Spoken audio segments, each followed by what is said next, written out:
Hello, 7th grade art students.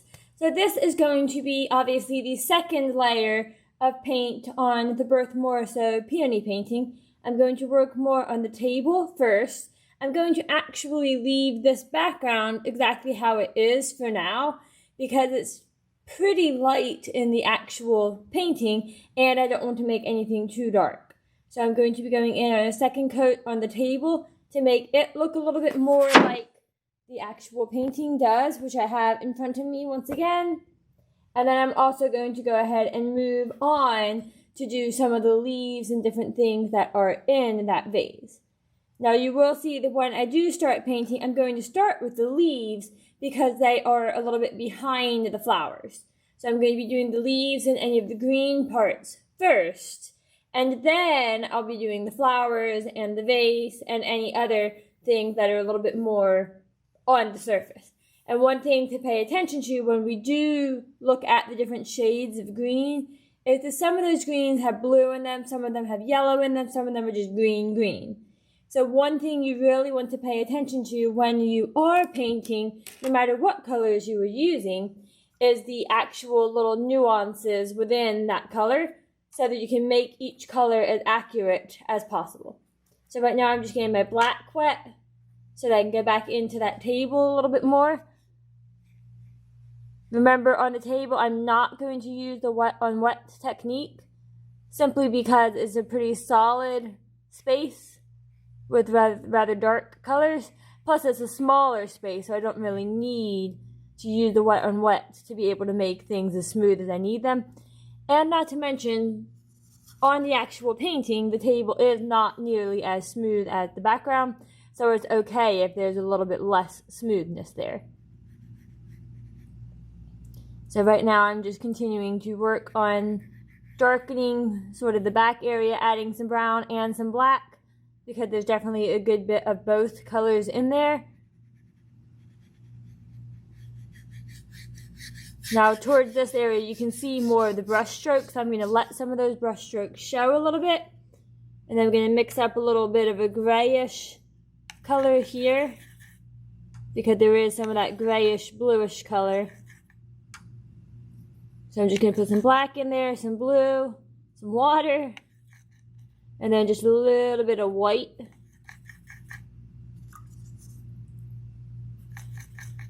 Until I feel like I've gotten a color that is similar to what I'm seeing on the painting. So that might be a pretty close gray. So then there's some of that right in here. There's some of it over here. And once again, you can kind of see these brush strokes. Now on this side, she actually has what's called a dry brush technique, where you can actually see every single brush stroke. So in order to do that, I need to make sure I have a paper towel handy, because what we're going to be doing is painting with a pretty dry brush, as the technique's name suggests, so that it looks really streaky and strokey there. So it's okay if we can see a little bit under here. We're going to go ahead and work on this area a little bit. And then I will grab a paper towel and go back into that area once it has dried some more. So once again, this part of the table is pretty dark. You get some of that gray in there, a little more of the gray over here.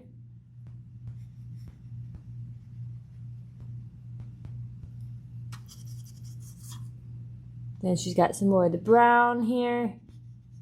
So once again, since my colors are still wet, each color is going to go into the next a little bit, which is fine. And notice that because there is a white blob sort of in her painting in this area, I'm just going to leave that white for now.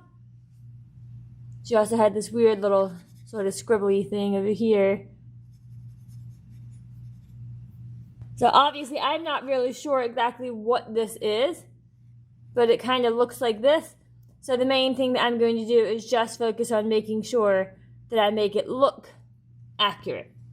You don't necessarily have to know what every single thing that you are painting is in order to be able to make it look accurate. So she got a spot here where the table kind of bleeds out into the background. She's got a little bit of the brown down here. Again, pretty streaky. You can see all those brush strokes. And then she got a big black squiggly line here and sort of an edge line to the table in black. But what I want to do is make sure that my paper is completely dry before I go into those areas, because there is no bleeding or blending. It's just a dark black mark. So now I'm going to go grab a paper towel and work on this area with some dry brush a little bit.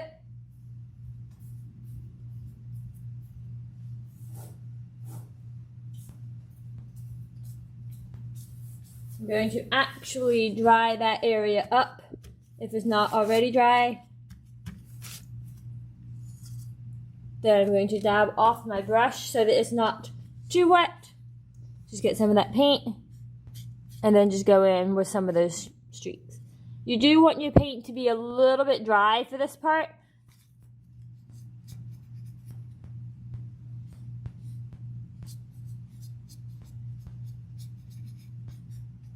She got a little bit of black back here, doing the same thing.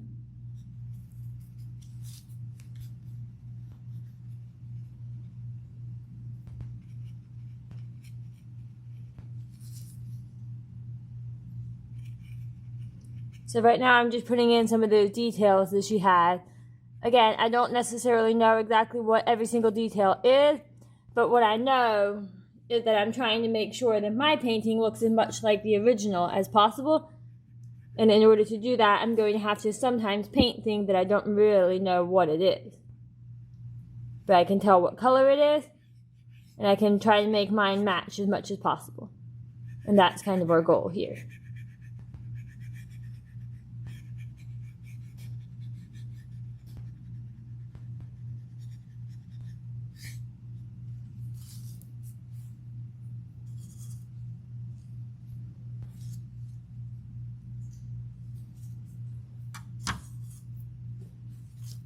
Okay, get a little bit of white and just kind of paint a little bit here, leaving it really sort of splotchy looking. Letting that black kind of fade in on some of those edges so that it looks like just kind of a big blob. She got a little bit of that grayish color in there.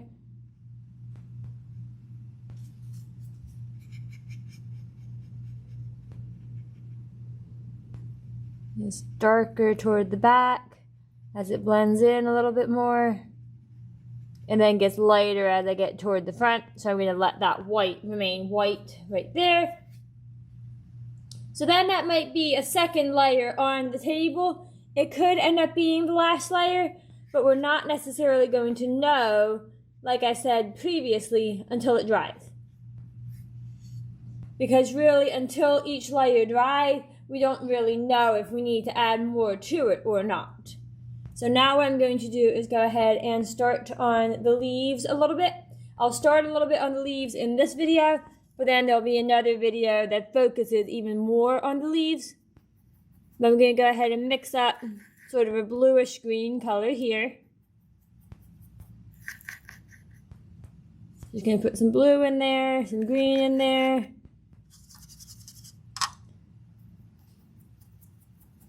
Trying to make sort of that darker bluish green.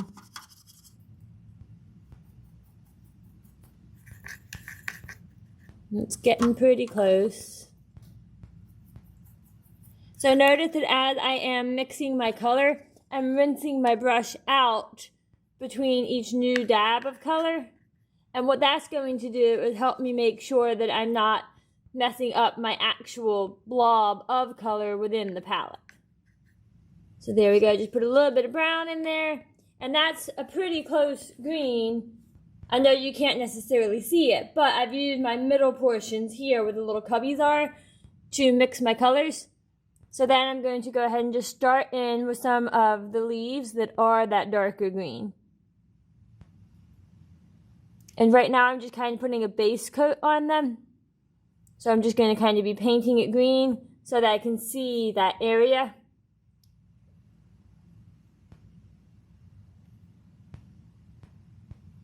Because with the base coat, I can still adjust my green. I can still lighten parts of it with the dabbing technique with the paper towel. I can still add yellow into that green, so on and so forth. But the first thing to do is just kind of identify where all of the green goes. Now this green already has quite a bit of yellow in it on this part. So I'm going to go ahead and just add some yellow in there.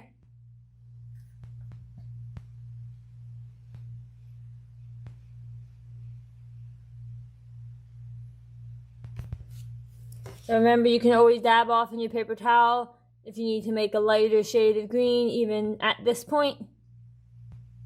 Or if you just have too much of the paint there.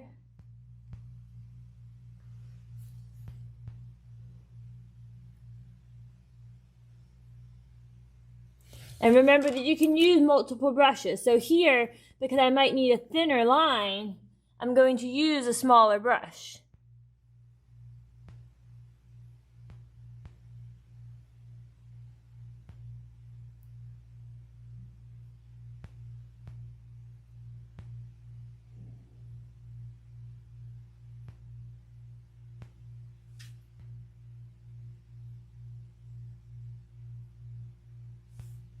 So it's absolutely okay to have more than one brush out at a time.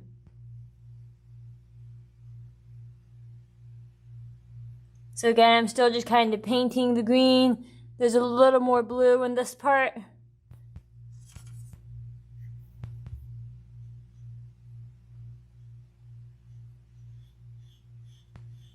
But it's not quite that dark, so what I'm going to do is finish painting that shape.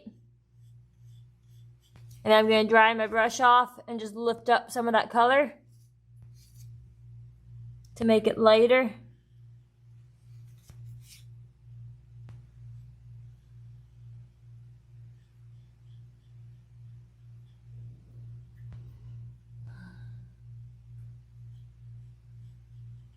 So at this point, because these are primarily the base coats, sort of just like a generic green, it's okay if they do bleed a little bit into the next section that is green. Gonna put a little more brown in this one.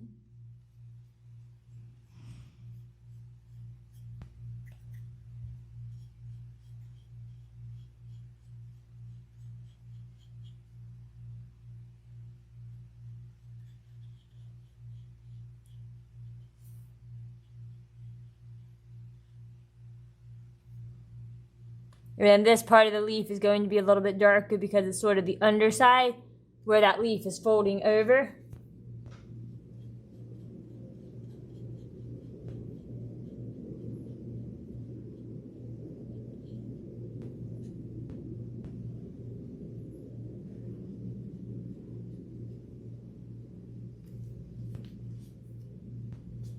So once again, these are just some of the leaves and some of the stems, mostly the darker sections.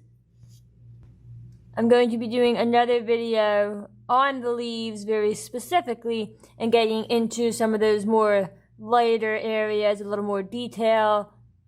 Because remember, each step that you do, each layer that you add, is going to add more detail and make your painting look more like the original that you are using. So here there's just a lighter spot, so I'm going to go ahead and lift some of that up. Remember, just drying my brush off so that it leaves a bit of a lighter mark there.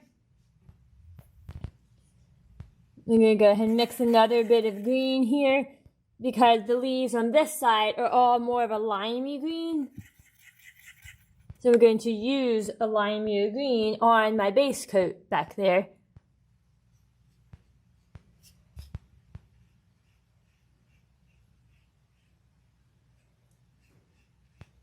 Still using my smaller brush just because that gives me a little more control over exactly where I'm putting the colors.